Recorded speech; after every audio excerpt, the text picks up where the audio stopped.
સરકારી જમીન પર બાંધકામ કરવાનું છે. જે તલાટીને જે ગ્રાન્ટ આવી ડીએફ યોજનાવાળી એ સરકારી જમીન પર બતાવવાની જગ્યાએ આ મિલકત રજીસ્ટર ખોટું બતાવવામાં આવ્યું છે. અને આ બધી વાત અરજીઓ કરવા છતાં ટીડીઓને અરજી કરી એટલે તલાટીને સસ્પેન્ડ કરવામાં આવ્યો છે. પોલીસ ફરિયાદ પણ કરવામાં આવી નથી અને બીજા લાગતા વળગતા આરોપીઓ બધા ખુલ્લામાં ફરી રહ્યા છે. એમના ઉપર પણ પોલીસ ફરિયાદ થાય અને ડાયરેક્ટ એફઆઈઆર પાટે એવી મારી માંગ છે. જે દિવાલનું કામ છે તે એના નિયત માપ કરતાં ઓછું થયેલ હોવાનું ફલિત થયેલ હતું.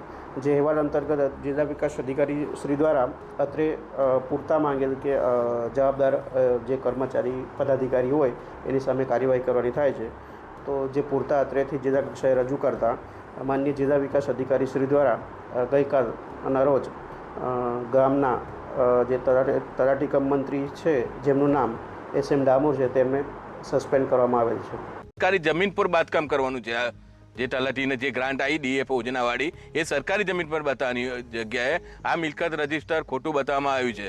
અને આ બધી વાત અરજીઓ કરવા છતાં ટીડીઓને અરજી કરી એટલે તલાટીને સસ્પેન્ડ કરવામાં આવ્યો છે. પોલીસ ફરિયાદ પણ કરવામાં આવી નથી અને બીજા લાગતા વળગતા આરોપીઓ બધા ખુલ્લામાં ફરી રહ્યા છે. એમના ઉપર પણ પોલીસ ફરિયાદ થાય અને ડાયરેક્ટ એફઆઈઆર પાટે એવી મારી માંગ છે. જે દિવાલનું કામ છે તે એના નિયત માપ કરતાં ઓછું થયેલ હોવાનું ફલિત થયેલ હતું. જે અહેવાલ અંતર્ગત જિલ્લા વિકાસ અધિકારી શ્રી દ્વારા અત્રે પૂરતા માંગેલ કે જવાબદાર જે કર્મચારી પદાધિકારી હોય એની સામે કાર્યવાહી કરવાની થાય છે.